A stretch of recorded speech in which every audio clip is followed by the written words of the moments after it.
Breaking news చూస్తున్నాం. లోక్సభ అభ్యర్థుల తొలి జాబితా విడుదల చేసింది కాంగ్రెస్ హైకమాండ్. మొత్తం 36 మంది అభ్యర్థుల పేర్లు ప్రకటించింది. ఈ జాబితాలో తెలంగాణ నుంచి 4 అభ్యర్థులు ఉన్నారు. నల్గొండ అభ్యర్థిగా కుందూరు రఘువీర్, మహబూబాబాద్ అభ్యర్థిగా బలరాం నాయక్, జహీరాబాద్ అభ్యర్థిగా సురేష్ షెట్కర్, చేవెళ్ల అభ్యర్థిగా సునీత మహేందర్ రెడ్డి పేర్లను అధిష్టానం ప్రకటించింది.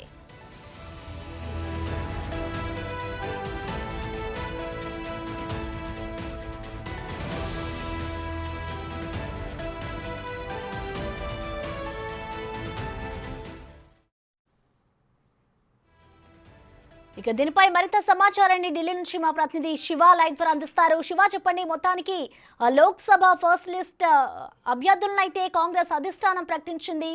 సో ఓవరాల్ గా డీటెయిల్స్ ఏంటి శివ?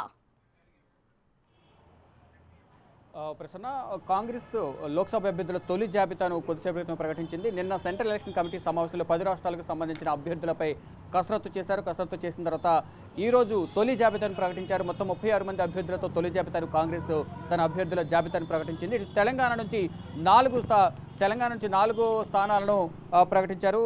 మొత్తంగా చూసుకుంటే 4 స్థానాల్లో కూడా నల్గొండ, చేవెళ్ల, అలాగే మహబూబాబాద్, జహీరాబాద్ ఈ 4 స్థానాలకు అభ్యర్థులను ప్రకటించారు.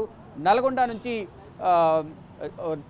నుంచి ఇటు జానారెడ్డి కుమారుడు రఘువీర్ రెడ్డి పేరును ప్రధానంగా ఇక్కడ ప్రకటించారు. కుందూరు రఘువీర్ రెడ్డి పేరు ప్రకటించారు. చేవెళ్ల నుంచి రీసెంట్గా బీఆర్ఎస్ నుంచి కాంగ్రెస్లో జాయిన్ అయిన పట్నం మహేందర్ రెడ్డి భార్య సునీత మహేందర్ రెడ్డి పేరును చేవెళ్ల నుంచి లోక్సభ అభ్యర్థిగా బరిలోకి దింపబోతున్నారు. మరోవైపు మహబూబాబాద్ డిస్టిక్ నుంచి బలరాం నాయక్ గతంలో కేంద్ర మంత్రిగా ఉన్నారు, మంత్రిగా కూడా చేశారు. బలరాం నాయక్ను ప్రధానంగా ఇక్కడ ప్రకటించారు. మొత్తం 4 స్థానాలకు సంబంధించి ప్రకటించారు. ఇక జహీరాబాద్ నుంచి సురేష్ షెట్కర్ కూడా గతంలో ఎంపీగా కూడా చేశారు. మాజీ ఎంపీగా ఉన్నారు, సీనియర్ ఎంపీగా.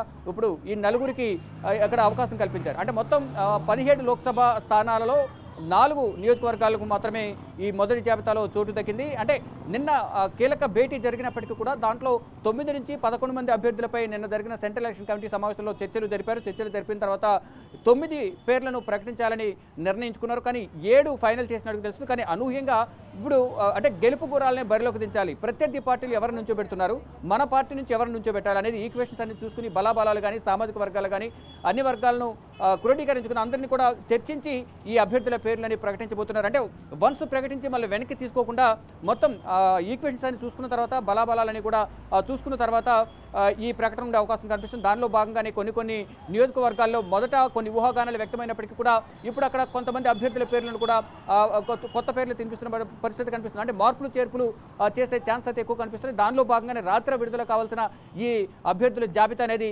ఈరోజు సాయంత్రానికి ఇప్పటి వరకు కూడా లేట్ అయింది. 4 గంటల తర్వాత ప్రకటిస్తారన్నారు. కానీ ఇప్పుడు కొద్దిసేపు క్రితమే ఈ జాబితాను ప్రకటించారు. మొత్తం అంటే దాదాపు 7 అభ్యర్థులను ప్రకటిస్తారనుకున్నారు. కానీ 4తోనే అంటే ముందుగా అందరూ ఊహించినట్లుగానే ఈ పేర్లు ముందు ఇవి అధికారికంగా అంటే అందరూ ఊహించారు. వీరికి ఈ స్థానాల్లో అభ్యర్థులను వీరు ఖరారైనట్లు కూడా అందరూ ముందుగానే ఊహించారు. వీటి అధికారికంగా అయితే కొద్దిసేపు క్రితమే ఈ ప్రకటన వెలువడింది. ఇక 2వ జాబితా కూడా త్వరలోనే విడుదల చేసే అవకాశం కనిపిస్తుంది. అంటే గెలుపు గుర్రాలనే బరిలోకి దించాలి. అంటే గెలుపు అవకాశాలు ఎక్కువ ఉన్న నేపథ్యంలో ప్రతి ఒక్కరు కూడా భారీగా పోటీ ఉంది. దానిలో భాగంగానే దాదాపు 17 నియోజకవర్గాలకు 300కు పైగా అభ్యర్థులు దరఖాస్తులు చేస్తున్నారు. వారందరినీ వడపోసిన తర్వాత గాంధీభవన్లో జరిగిన స్క్రీనింగ్ కమిటీ సమావేశంలో ఒక తుది జాబితాను సీఎం రేవంత్ రెడ్డి ఇతర సభ్యులందరూ కూడా ఫైనల్ చేసి అధిష్టానానికి పంపించిన తర్వాత ఎవరిని ఫైనల్గా అభ్యర్థులుగా వారిని లోక్సభలో నించోబెట్టాలనేది ప్రధానంగా వారు ఒక నిర్ణయం తీసుకున్న తర్వాత కొన్ని ఈక్వేషన్స్ ఆధారంగా అక్కడున్న సామాజిక సమీకరణాలు కానీ బలాబలాలు కానీ ఇతర పార్టీల నుంచి ఈక్వేషన్స్ అన్నీ కూడా చూసుకుని అక్కడ అభ్యర్థి నిలబెట్టాలి. మరోవైపు ఇతర పార్టీల నుంచి వచ్చిన వారు కూడా అంటే కొంతమంది అన్కండిషనల్గా ఇక్కడ జాయిన్ అయినప్పటికీ మరికొంతమంది టికెట్ ఆశించి జాయిన్ అయ్యారు. అటువంటి వారు కూడా మొండిచే చూపించే అవకాశం ప్రధానంగా కనిపిస్తుంది. అంటే మొండిచే మీన్స్ అంటే బలం ఎక్కువ ఉన్న నేపథ్యంలో అంటే పోటీ ఎక్కువ ఉన్న నేపథ్యంలో ఆశావాహులు ఎక్కువ ఉన్న నేపథ్యంలో వారికి ఫర్దర్గా వేరే పోస్టు అంటే సముచిత స్థానం కల్పిస్తామని ఆ వర్గాలన్నిటి కూడా ఇరు వర్గాలు కూడా సముదాయించి ముందు ఎన్నికల్లో విజయం సాధించాలి, పార్టీ బలోపేతానికి అందరూ కలిసి పనిచేయాలని ప్రధానంగా ఇటు సీఎం రేవంత్ రెడ్డి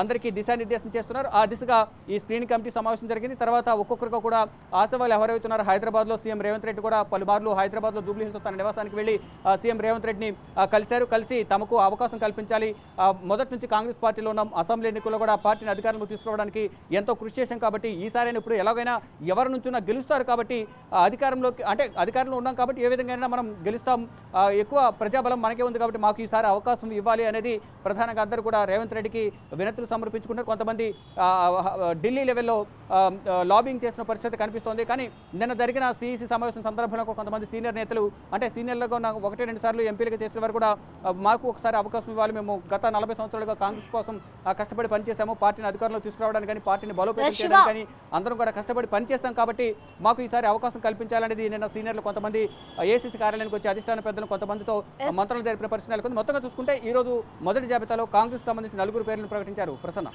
శివ, ఇప్పుడు తెలంగాణ నుంచి 4 అభ్యర్థుల పేర్లనైతే కాంగ్రెస్ అధిష్టానం ప్రకటించింది.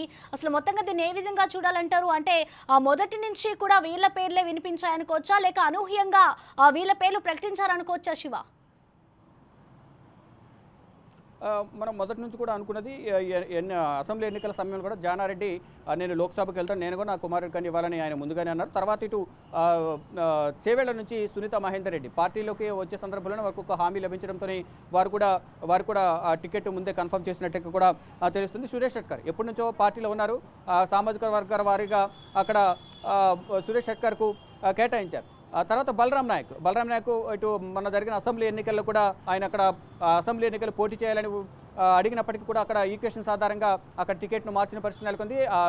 లోక్సభలో మీకు సీటు కేటాయిస్తామంటూ అంటే అక్కడ ఉన్న సామాజిక వర్గాల ఆధారంగా సీటు కేటాయిస్తామంటూ తెలిపిన నేపథ్యంలో అసెంబ్లీ నుంచి ఆయన తప్పుకున్నారు. పార్టీ గెలుపు కోసం ఆయన ప్రయత్నించిన పరిస్థితి ఉంది. పార్టీ బలోపేతానికి, పార్టీ అధికారంలోకి రావడానికి వీరందరూ కూడా కష్టపడి పనిచేస్తారు. అంటే ఒక సునీత మహేందర్ రెడ్డి తప్ప, సునీత మహేందర్ రెడ్డి బయట పార్టీ నుంచి వచ్చారు కాబట్టి ఒక హామీతోనే అక్కడ ఉన్న ఈక్వేషన్స్ ఆధారంగా అక్కడ పార్టీని బలోపేతం చేయడానికి సొంత పార్టీలో ఉన్న వాళ్ళు కలుపుకుని వెళ్ళాలి. మరోవైపు వారికి ఉన్న మహేందర్ రెడ్డికి, వారి భార్యకు ఉన్న అక్కడ ఉన్న సామాజిక వర్గాల వారికి కానీ అక్కడున్న బలాన్ని బట్టి వారిని తీసుకురావడం వల్ల పార్టీకి మరింత బలం చేకూరుతుందనే ఉద్దేశంతోనే అప్పటికీ మొదటి నుంచి కాంగ్రెస్ పార్టీలో ఉన్న వారితో చర్చించి వీరు పార్టీలోకి వస్తారు, వారికి సహకరించాలని వారందరికీ కొన్ని సూచనలు చేసి సీఎం రేవంత్ రెడ్డి వారిని పార్టీలోకి ఆహ్వానించారు. తర్వాత వారికి ఇప్పుడు టికెట్ కేటాయించారు. మిగిలిన 3 కూడా మొదటి నుంచి కాంగ్రెస్ పార్టీలో ఉన్నవారే, వారి కుటుంబాలన్నీ కూడా వారి 4 సీట్లు కేటాయించారు. ఇక కొన్ని పేర్లు వినిపిస్తున్నాయి. అవి కూడా అంటే మహబూబ్ నగర్ నుంచి ఇప్పటికే గతంలో కూడా ఒక సభా వేదికగా వంశీచంద్రారెడ్డి పేరును ప్రకటించారు. తర్వాత కొన్ని నియోజకవర్గాల్లో యాస్పిరెంట్స్ ఎవరైతే ఇతర పార్టీ నుంచి వచ్చిన వారు కానీ మొదటి నుంచి కాంగ్రెస్ పార్టీలో ఉన్నవారందరూ కూడా అక్కడ టికెట్లు ఆశిస్తున్నారు. అదంతా కూడా అంటే ఆచితూచి వ్యవహరిస్తున్న పరిస్థితి నెలకొంది. అంటే ముందుగా టికెట్ ప్రకటిస్తే ఏ విధంగా ఉంటుంది అంటే అక్కడ అన్ని సామాజిక వర్గాలను కూడా అంటే కేడర్ ఏ విధంగా ఉంది, ఒక అభ్యర్థిని ప్రకటించే ముందు కేడర్ నుంచి కూడా వారి అభిప్రాయ సేకరణ చేయాల్సి ఉంటుంది. వారి అభిప్రాయం తీసుకున్న తర్వాత ఈ టికెట్ను ప్రకటించాల్సి ఉంటుంది. అంటే మొదటి నుంచి టికెట్ను ఆశించేవారు, మరోవైపు అందరం ఒక పార్టీ కోసం కష్టపడి పనిచేస్తున్నాం కాబట్టి మాకు అవకాశం కల్పించాలని ప్రధానంగా డిమాండ్ అయితే వినిపిస్తుంది. అంటే ఆల్రెడీ అసెంబ్లీ ఎన్నికల్లో అధికారం సాధించింది కాబట్టి, ప్రభుత్వం అధికారంలో ఉంది కాబట్టి మాకు కూడా అవకాశం కల్పించాలి అనేది ప్రతి ఒక్కరు కూడా దరఖాస్తు చేసుకున్నారు. కానీ అక్కడ ఉన్న బలాబలాలు కానీ అంటే అక్కడ ఉన్న పరిణామాలను బట్టి అక్కడ ఎవరికి టికెట్ కేటాయించాలనేది కూడా ఇటు రాష్ట్ర నాయకత్వం సీఎం రేవంత్ రెడ్డి డిసైడ్ చేసిన తర్వాత అధిష్టానానికి ఒక నివేదిక పంపించిన తర్వాత వాటిలో కొన్ని మార్పులు చేర్పులు చేసేందుకు కూడా నిన్న జరిగిన సీసీ సమావేశంలో రేవంత్ రెడ్డి సూచించినట్టు తెలుస్తుంది. అంటే కొన్ని నియోజకవర్గాల బలం ఎక్కువ ఉంది, కానీ అక్కడ బలం కూడా దరఖాస్తుదారులు ఎవరైతే దరఖాస్తు చేసుకున్నారో ఆశావాహులు వారు కూడా పార్టీ కోసం పనిచేస్తున్నప్పటికీ ప్రజల్లో ఎంతవరకు వాళ్ళకి బలం ఉంది, పార్టీని ఎంతవరకు ముందుకు తీసుకుని వెళ్ళగలరు, కేడర్ని అందరినీ కూడా అందరినీ కలుపుకుని ఎంతవరకు ముందుకు వెళ్ళగలరు అనే దానిపై ఈ క్వశ్చన్స్ అన్ని కూడా చూసుకుని ఈ టికెట్లు ప్రకటించే అవకాశం కనిపిస్తుంది. అంటే మరో 4 రోజుల్లో ఈ షెడ్యూల్ కూడా రాబోతుంది. అసెంబ్లీ లోక్సభ ఎన్నికలకు సంబంధించిన షెడ్యూల్ కూడా రాబోతుంది కాబట్టి ముందుగానే ప్రకటిస్తే ప్రజల్లోకి వెళ్ళి ప్రచార కార్యక్రమాల్లో పాల్గొనడానికి మాకు అవకాశం ఉంటుందంటే కూడా ఆశావాహులు ఎంతో ఉత్కంఠగా ఎదురు చూస్తున్న పరిస్థితి కనిపిస్తుంది. అందరూ అంటే సస్పెన్స్ కొనసాగుతోంది. ఎన్ని సీట్లు ప్రకటిస్తారని ఉదయం నుంచి కూడా అంటే నిన్న ఏదైతే సెంట్రల్ ఎలక్షన్ కమిటీ సమావేశం జరిగిన తర్వాత సిఈసి సభ్యుడు ఉత్తమ్ కుమార్ రెడ్డి ఒక గంటలో ఈ ప్రకటన ఉంటుంది, మొదటి జాబితా విడుదల చేస్తామని చెప్పినప్పటికీ కూడా అందరూ ఆశావాహులందరూ కూడా ఉత్కంఠగా ఎదురు చూస్తున్న పరిస్థితి నెలకొంది. అంటే మేము ఆశావాహులుగా ఉన్నాం కాబట్టి దరఖాస్తు చేసుకున్నాం కాబట్టి మా పేరు సెంట్రల్ ఎలక్షన్ కమిటీ వరకు వెళ్ళిందా లేదా, ఈ సిఈసి స్క్రీనింగ్ కమిటీలోనే ముగిసిపోయిందా, అక్కడితోనే ఆగిపోయిందా అనేది కూడా అందరూ ఉత్కంఠగా ఎదురు చూస్తున్న పరిస్థితి నెలకొంది. కానీ ఇప్పటికీ మొదటి నుంచి ఏదైతే పేర్లు వినిపిస్తున్నాయో ఆ 4 పేర్లనే మొదటగా ఇప్పుడు ప్రకటించారు. తర్వాత మరో 2 రోజుల్లోనే రెండవ జాబితా, తెలంగాణకు సంబంధించిన రెండవ జాబితాపై కూడా ఒక తుది నిర్ణయం తీసుకునే అవకాశం కనిపిస్తుంది. అంటే ఇప్పటికే ఇటు సిఈసి సమావేశంలో మొత్తం 9 నుంచి 11 మంది అభ్యర్థులకు సంబంధించి ఒక చర్చ అయితే కసరత్తు అయితే జరిగింది. దాంట్లో 9 మంది అభ్యర్థులు ఫైనల్ చేశారు. నిన్న ప్రకటించాల్సింది కూడా 9 మందిని ప్రకటించాలని ముందు నిర్ణయించుకున్నారు. కానీ ఏకాభిప్రాయమైన 7 స్థానాలు వచ్చింది కాబట్టి ఆ 7 స్థానాల్లో కూడా కొంచెం పోటీ గట్టిగా ఉన్న నేపథ్యంలోనే ఇప్పుడు 4 స్థానాలకు మాత్రమే ప్రకటించినట్లు తెలుస్తుంది. మిగతా స్థానాలు కొన్ని స్థానాలు కూడా రేపు లేదా ఎల్లుండి కూడా ప్రకటించే అవకాశం కనిపిస్తుంది. ఈ నేపథ్యంలోనే ఇటు సీఎం రేవంత్ రెడ్డి కూడా నిన్న సమావేశం ముగిసిన తర్వాత ఈరోజు మధ్యాహ్నమే ఢిల్లీ నుంచి హైదరాబాద్ బయలుదేరి వెళ్లారు. అంటే ఈ అభ్యర్థులకు సంబంధించి మార్పులు చేర్పులు ఎక్కువ ఉన్న నేపథ్యంలో అధిష్టానంతో కూడా చర్చలు జరిపి ఎవరిని అక్కడి నుంచి ఏ లోక్సభ స్థానం నుంచి పోటీలో నించాలి, అక్కడ పోటీలో నుంచి పెట్టడం వల్ల అక్కడ ఉన్న కేడర్ కానీ ఆ నియోజకవర్గాల్లో కానీ మొత్తం అక్కడున్న పార్టీ కేడర్ అంతా సపోర్ట్ చేస్తుందా లేదా ఆ ఈక్వేషన్స్ అన్ని చూసుకున్న తర్వాత మాత్రమే మిగతా టికెట్లు కూడా ప్రకటించే అవకాశం కనిపిస్తుంది. ఇప్పటికీ ఒక నిర్ణయం తీసుకున్నట్లు తెలుస్తుంది. అంతర్గతంగా వారందరూ కూడా ఇంటర్నల్గా ఒక్కొక్కరికి ఫోన్ చేసి చెప్పినట్లుగా కూడా తెలుస్తుంది. కానీ అక్కడ ఉన్న బలాన్ని బట్టి చివరి నిమిషంలో కొన్ని ఈక్వేషన్స్ మారే అవకాశం ఉంది.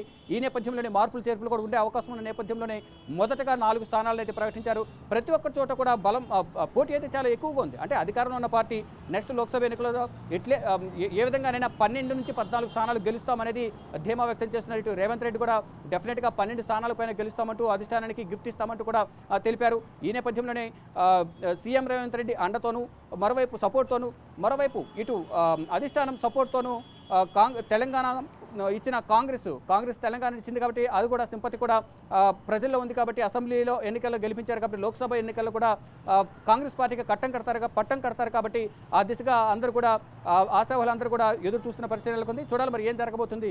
ఈ రోజైతే 4 అభ్యర్థులతో అంటే మొత్తం మొదటి జాబితా 36 మంది అభ్యర్థులతో కాంగ్రెస్ మొదటి జాబితాను ప్రకటించింది. తెలంగాణకు సంబంధించి 4 జాబితాతో ప్రకటించింది కాబట్టి మిగతా మరికొన్ని పేర్లు కూడా రేపు ఎల్లుండో ప్రకటించే అవకాశం అయితే ప్రధానంగా కనిపిస్తోంది. Prasanna. Right, thank you Shiva.